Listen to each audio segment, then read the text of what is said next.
ఈ కార్యక్రమాన్ని మీకు సమర్పిస్తున్న వారు బయోఫ్యాక్టర్ వారి జీవం అత్యుత్తమ జీవన ఎరువుల సమాహారం. బయోఫ్యాక్టర్ సమర్పించు నేల తల్లి కార్యక్రమానికి స్వాగతం. రైతు సోదరులకు శుభోదయం.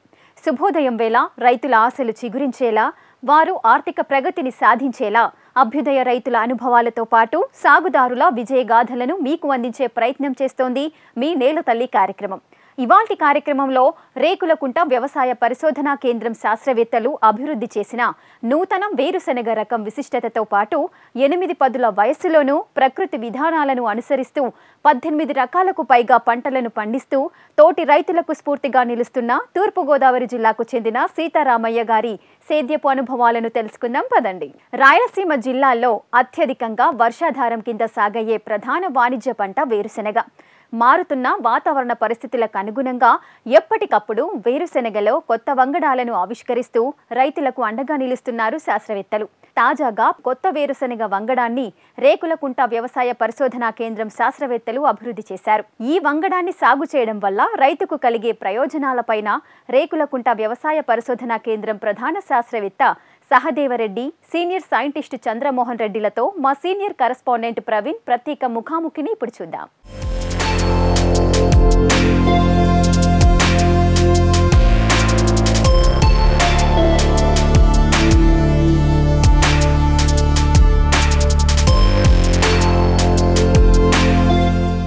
కదిరి పరిశోధనా కేంద్రంలో అభివృద్ధి చేసినటువంటి K6, K9, లేపాక్షి వంటి రకాల కంటే కూడా మిన్నగా మరికొత్త కొన్ని వంగడాలు కొత్తగా రూపుదిద్దుకున్న పరిస్థితి. ప్రస్తుతం మన దగ్గర శాస్త్రవేత్తలు ఉన్నారు. సార్ చెప్పండి, అంటే ఈ ముఖ్యంగా అంటే ఈ రాయలసీమ వాతావరణానికి కానీ బెట్ట తట్టుకునేటువంటి రకాల్లో ఇప్పటికే K6 కొంత పాపులర్ అయిన పరిస్థితి, రైతుల నుంచి కూడా పెద్ద ఎత్తున డిమాండ్. అయితే వీటికంటే ఇంకా మేలైన వంగడాలు ఎటువంటి వంగడాలు ఉన్నాయి? ప్రస్తుతం పరిశోధనా దశలో ఉన్నటువంటి ఈ 1694 రకం ఎలాంటి?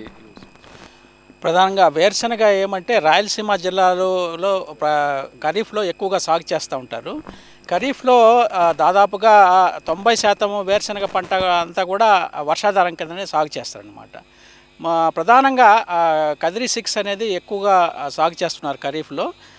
అంటే కదిరి 6 దాదాపుగా ఒక 15 సంవత్సరాల క్రితము విడుదలైందనమాట. అంటే ఇప్పుడు ఆ కదిరి 6 పురుగులు తెగుళ్ళు బారిన పడి కొద్దిగా కొత్త రకాలు కూడా వచ్చాయన్నమాట. అంటే కదిరి 6తో ఎక్కువగా దిగుబడి ఇచ్చేటివి పురుగులు తెగుళ్ళకు అన్నిటి కూడా తట్టుకునే కొత్త రకాలైనటువంటి కదిరి లేపాక్షి, దాన్ని K1812 అంటారు. తర్వాత ఇంకా విడుదలకు సిద్ధంగా ఉందన్నమాట. ఇప్పుడు తిరుపతి ప్రాంతీయ వ్యవసాయ పరిశోధనా స్థలం నుంచి TCGS 1694 1694 అనే రకం కూడా ఆల్రెడీ ప్రయోగాత్మక రైతుల క్షేత్రస్థాయిలో పరిశోధనలు కూడా పరిశీలించడం జరిగింది.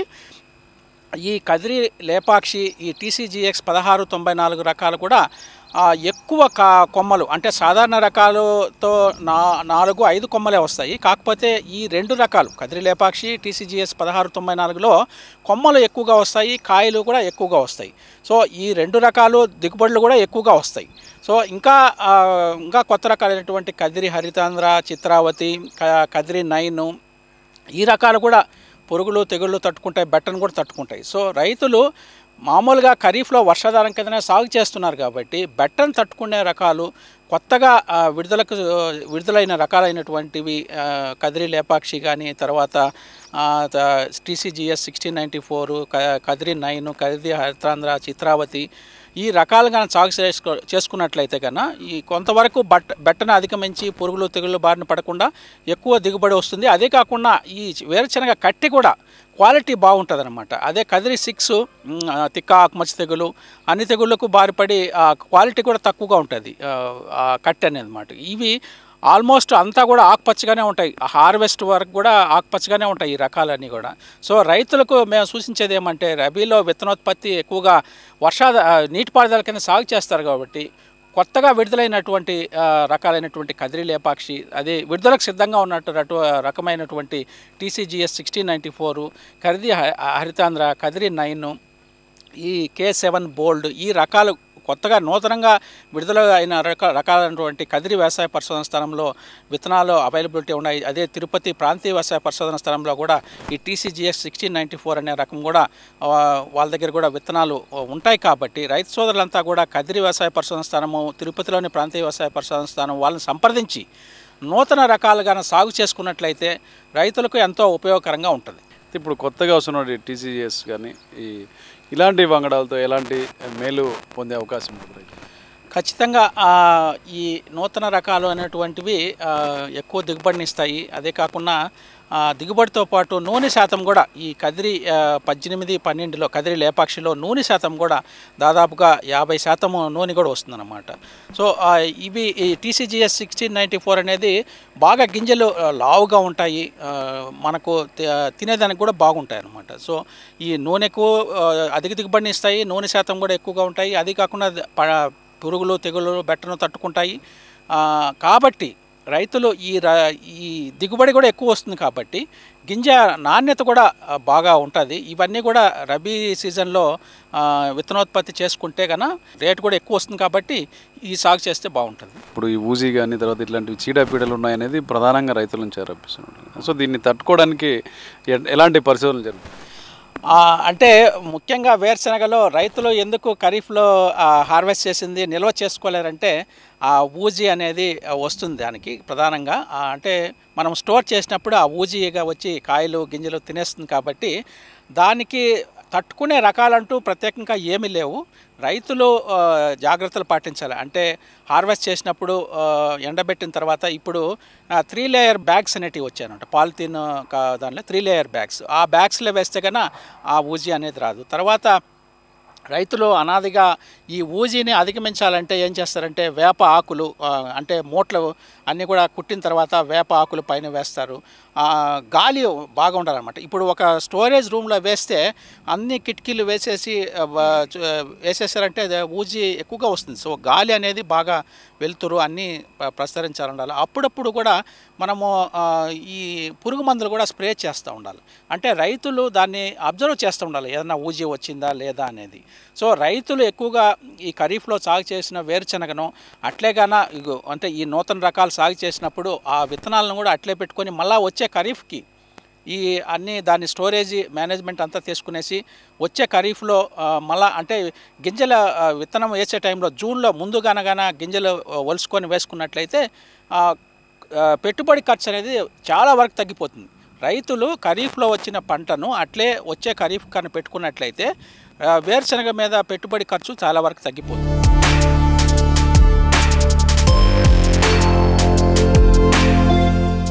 గతంలో కదిరి పరిశోధనా కేంద్రం శాస్త్రవేత్తలు వేరుశెనగలో కదిరి 6 వేరుశెనగ రకాన్ని అభివృద్ధి చేశారు. అనంతరం K9, కదిరి లేపాక్షి వంటి కొత్త రకాల విత్తనాలను రైతులకు అందుబాటులోకి తీసుకొచ్చారు. దాదాపు 10 ఏళ్లుగా K6 రకాన్నే సాగు చేసేందుకు రైతులు ఆసక్తి కనబరుస్తున్నారు. కొత్త రకాలను అభివృద్ధి చేసిన మార్కెట్ సమస్య తలెత్తడంతో రైతులు K6 వైపే ఎక్కువగా మొగ్గు చూపుతున్నారు.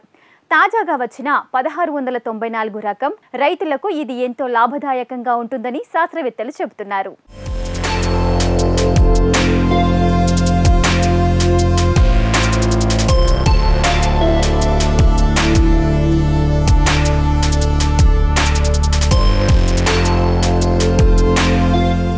కొత్త వెరైటీ రిసీవర్ కొనుగోలు చేసే పరిస్థితి లేదు, మార్కెట్లో తక్కువ ధర ఉంటుంది, ఆయిల్ శాతం ఉన్నవి ఆయిల్ శాతం లేవు, రకరకాల అపోహలు రైతుల్లో ఉన్నాయి. అంటే ఈ కొత్త వంగడాలు ఏ రకమైన ఉపయోగాలు ఉన్నాయి రైతులకు? మనకు ప్రతి సంవత్సరము కొన్ని రకాలను వ్యవసాయ విశ్వవిద్యాలయము ఏ పంటలో అయినా కూడా విడుదల చేస్తూ ఉంది. ప్రతి సంవత్సరము విడుదల చేస్తూ ఉన్నప్పుడు ప్రతి సంవత్సరము ఆ రైతాంగానికి ప్రాచుర్యంలో ఆ రకాలన్నీ ఉన్నాయా అని ప్రశ్నించినప్పుడు దిగుబడి వస్తున్నప్పటికీ మల్టీ లొకేషన్స్లో కొన్నిసార్లు రైతుల ఆదరణ పొందలేకపోతూ ఉన్నాయి.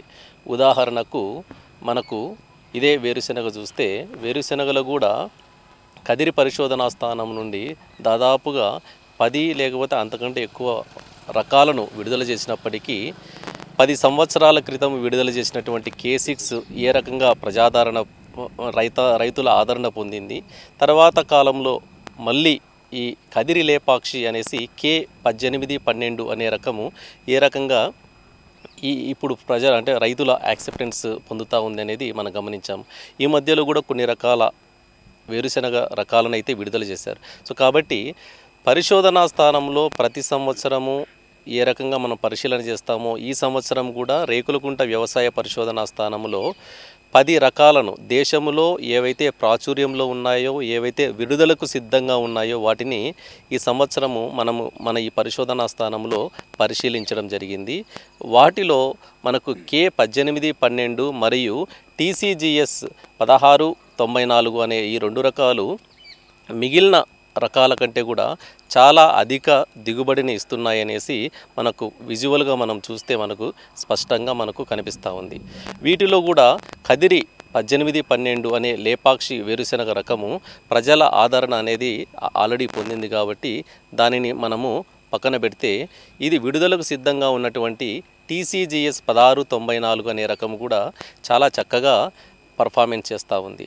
ఈ రెండింటితో కూడా పోల్చినట్లయితే వీటిలో ఉన్నటువంటి సిమిలారిటీ ఏమిటివి, తర్వాత తేడా ఏమిటి అనేది మనం గమనించినట్లయితే TCGS 1694 అనే రకము ఒక్కసారి మనము ఆ మొక్కను మనం గమనించినట్లయితే అన్నీ కూడా పార్ట్స్ యూనిఫామ్గా ఉండడము, తర్వాత చాలా గట్టిగా ఉండడము, లోపల ఉన్నటువంటి గింజ గులాబీ రంగులో ఉండడము, తర్వాత వీటి విత్తన నూనె శాతం కూడా దాదాపుగా 48 నుండి 52% ఉన్నట్లుగా మనకు నిర్ధారణ జరిగింది. అదే మనకు కదిరి 1812 అనే రకాన్ని చూస్తే గింజలు ఎక్కువగా ఉన్నప్పటికీ గింజ పరిమాణము అంటే లోపల ఉన్నటువంటి పాడ్ పరిమాణం తక్కువగా ఉండడం వల్ల సంఖ్య ఎక్కువ ఉంది, పాడ్ తక్కువగా ఉంది. తర్వాత కొత్తగా విడుదలవుతున్నటువంటి ఈ 1694 అనే దాంట్లో గింజలు కంపారిటివ్లీ కొద్దిగా తక్కువ ఉన్నప్పటికీ లోపల ఉన్నటువంటి ఏదైతే పాడుందో అది సైజు ఎక్కువగా ఉండడం వల్ల మనకు ఆ డిఫరెన్షియల్ అడ్వాంటేజ్ అనేది మనకు స్పష్టంగా కనిపిస్తూ ఉంది. సో ఏది ఏమైనప్పటికీ మనకు కన్ఫెక్షనరీ పర్పస్కు ఎక్కువగా 1694 అనే రకము ఎక్కువగా మనకు బాగా ఉన్నట్లు మనకు స్పష్టంగా తెలుస్తూ ఉంది. అదే 18 మన కదిరి లేపాక్షి అనే రకము కొంత మనకు నూనె శాతం ఎక్కువగా ఉండడం వల్ల మనకు కొంత తినడానికి కొంత వగరుగా ఉండడం అనేది అది ఒకటి మామూలుగా మార్కెట్లో కానీ ట్రేడర్స్ కానీ కొంత మనకు దాని మీద డిఫరెన్షియల్ ప్రైస్ రావడానికి అది ఒక కారణాన్ని చూపుతూ ఉన్నారు. కాబట్టి ఈ రెండిట్లో ఈ రకమైనటువంటి సమాచారాన్ని మనం చూసాము. రైతులను పిలిపించేసుకుని ఇక్కడ వాళ్ళతో కూడా వాళ్ళను అంటే పార్టిసిపేటరీ సెలక్షన్ ప్రాసెస్ అంటారు. రైతులు కూడా ఈ 10 ఏవైతే రకాలు ఉన్నాయో వీటిని అన్నిటినీ కూడా పరిశీలింపజేసి వాటిలో ఏవి మేలుగా ఉన్నాయనేసి రైతులతోనే మనం ఎంపిక చేస్తున్నాం. సో కాబట్టి వాళ్ళ సమాచారం కూడా ఈ రకంగా ఉందనేసి ఈ సందర్భంగా మీకు తెలియజేస్తున్నాం. సార్, అంటే ఓవరాల్గా చూసుకుంటే విత్తనాలు అవైలబిలిటీలో లేవనేది, తర్వాత ఏదైతే మనం విత్తనోత్పత్తి చేసినవి, తర్వాత కొత్త వంగడాలు సృష్టించినవి కూడా రైతులకి అందుబాటులో లేవు, ధర ఎక్కువ పలుకుతున్నాయి. రైతులు ఎవరో తెచ్చుకున్న రైతులు కూడా పెద్ద ఎత్తున ఎక్కువ మొత్తానికి రైతులకు అమ్ముతున్నారు. అవైలబిలిటీ లేదనేది అంటే ఈ పరిశోధనా కేంద్రం నుంచి మనం ఎలాంటి రైతులకు మేలు జరిగే అవకాశాలు? మనము ఈ వేరుశెనగ పరిశోధన అంతా కూడా మనకు విశ్వవిద్యాలయాలలోనే ఎక్కువగా ఈ పరిశోధన జరుగుతూ ఉంటుంది. పరిశోధనలో ఏవైతే మేలైన రకాలను అని మనము గమనిస్తామో వాటిని ప్రూవ్ చేసామో వాటిని మనము విత్తనోత్పత్తి చేయాలంటే రైతుల పొలాలలోనే మనము విత్తనోత్పత్తి చేయడం జరుగుతూ ఉంది. కానీ ఈ క్రమంలో వాటిలో ఆ యొక్క దిగుబడికి విపరీతమైనటువంటి మార్కెట్లో అనూహ్యమైనటువంటి ట్రేడింగ్ జరగడం వల్ల మనము విత్తనము రైతులకు ఇచ్చినప్పటికీ ఆ విత్తనోత్పత్తి జరిగినటువంటి పంట మన పరిశోధనా స్థానంలో మనకు ఇవ్వకుండా మార్కెట్ రేటు విపరీతంగా ఉండడంతో వాళ్ళు కొంత క్రాస్ పర్చేజ్ అంటే క్రాస్ సేల్స్ ట్రాన్సాక్షన్ అనేది జరుగుతూ ఉండడం వల్ల కొంత సమస్య అనేది ఈ మధ్యకాలంలో మనం గమనించాము. ఈ సమస్యను కూడా అధిగమించడానికి మనము స్టేట్ ఫార్మ్స్లో అంటే మన ప్రభుత్వ విత్తనోత్పత్తి క్షేత్రాలలో మనము విత్తనోత్పత్తిని చేస్తున్నాము. సో కాబట్టి కొన్ని రకాలైనటువంటి సమస్యలకు కొన్ని రకాల పరిష్కారాలను మన విశ్వవిద్యాలయం సంబంధించిన వైస్ ఛాన్సలరు మాకు దిశానిర్దేశం చేయడం జరిగింది. ఆ క్రమంలో ఇటువంటిది అంటే రిపీటెడ్గా నెక్స్ట్ టైం ఇటువంటి సమస్య అనేది రాకుండా దీనిని సాల్వ్ చేస్తామనేసి ఈ సందర్భంగా తెలియజేస్తున్నాం. రబీలో విత్తనోత్పత్తి కానీ లేకపోతే వచ్చే ఖరీఫ్ కానీ ఎలాంటి రకాలు మేలుగా ఉంటాయనుకుంటారు, లాభదాయకంగా ఉంటాయని ఎలాంటి సూచనలు ఇస్తారు రైతులు? ఈ గత సంవత్సరం నుండి కూడా మనం గమనించినట్లయితే వేరుశెనగలో అధిక దిగుబడినిచ్చే రకాల కోసము రైతులు చేయని ప్రయత్నం అంటూ లేదు. దాదాపుగా మార్కెట్లో కానీ బ్లాక్ మార్కెట్లో కూడా ఈ లేపాక్షి రకాన్ని విపరీతమైనటువంటి ధరకు కొని తర్వాత దానిని అంటే విత్తనోత్పత్తి జరుగుతుంది, లేకపోతే కమర్షియల్గా ప్రొడక్షన్ చేసుకున్నాక వాళ్ళు ఎక్స్పెక్ట్ చేసినటువంటి ధర రాకపోయినప్పుడు చాలా నష్టం జరుగుతూ ఉంది. తర్వాత వాళ్ళ ఎక్స్పెక్టేషన్స్కు రీచ్ కాలేకపోతున్నారు. సో విత్తనం ఏదైనా కూడా మనకు నాణ్యమైన విత్తనాన్ని మనం తీసుకోవాల్సి ఉంటుంది. రెండవది బ్లాక్ మార్కెట్లో కానీ తర్వాత అధిక ధరలకు కానీ ఈ విత్తనాన్ని తీసుకోవాల్సిన అవసరం లేదు. మీకు దగ్గరలో ఉన్నటువంటి వ్యవసాయ పరిశోధనా స్థానాలలో విత్తన లభ్యత ఏమన్నా ఉందా, ఒకవేళ ఉంటే తీసుకోవడము, లేకపోతే ఏదైనా ప్రత్యామ్నాయ రకాలు ఏమన్నా ఉన్నాయా వాటిని మీద మీరు దృష్టి సారించాలి. సో వ్యవసాయం చేయడం అనేది దాదాపు పెట్టుబడితో కూడుకున్నటువంటి ఒక పెద్ద ప్రయాస. సో కాబట్టి పెట్టుబడిని మనము ఎక్కువగా పెంచుకోవడం వల్ల సమస్య అనేది వస్తుంది. అండ్ ఇంకోటి ఏంటంటే మనకు దీంట్లో మూల విత్తనం కానీ బ్రీడర్ సీడ్ కానీ కేజీ 155 రూపాయలు ఉన్నది కాబట్టి ఆ బ్రీడర్ సీడ్ ధరను మన రాష్ట్ర ప్రభుత్వము నిర్ణయించేది కాదు, కేంద్ర ప్రభుత్వము తర్వాత అక్కడ ఉన్నటువంటి వ్యవసాయ శాఖ వారు ప్రతి సంవత్సరము వాటి అంటే మూల విత్తనాల ధరలను నిర్ణయిస్తూ ఉంటారు కాబట్టి దాని ప్రకారం మనం ఫాలో అవుతూ ఉంటాము. సో కానీ రాష్ట్ర ప్రభుత్వాలు కొన్ని రకాలైనటువంటి సబ్సిడీస్ ఇవ్వడం వల్ల మూల విత్తనం తీసుకున్నటువంటి రైతులు ఎవరైనా కూడా ఆ సబ్సిడీస్ను తీసుకోవడం వల్ల కొంత వాళ్ళకు ఈ ధరలో కొంత వాళ్ళకు బరువు అనేది తగ్గి వాళ్ళు ఏదైనా ఈ మూల విత్తనాన్ని తీసుకొని ఆ మూల విత్తనాన్ని తర్వాత నెక్స్ట్ విత్తనం పర్పస్ కోసం అనేది వాడాలి.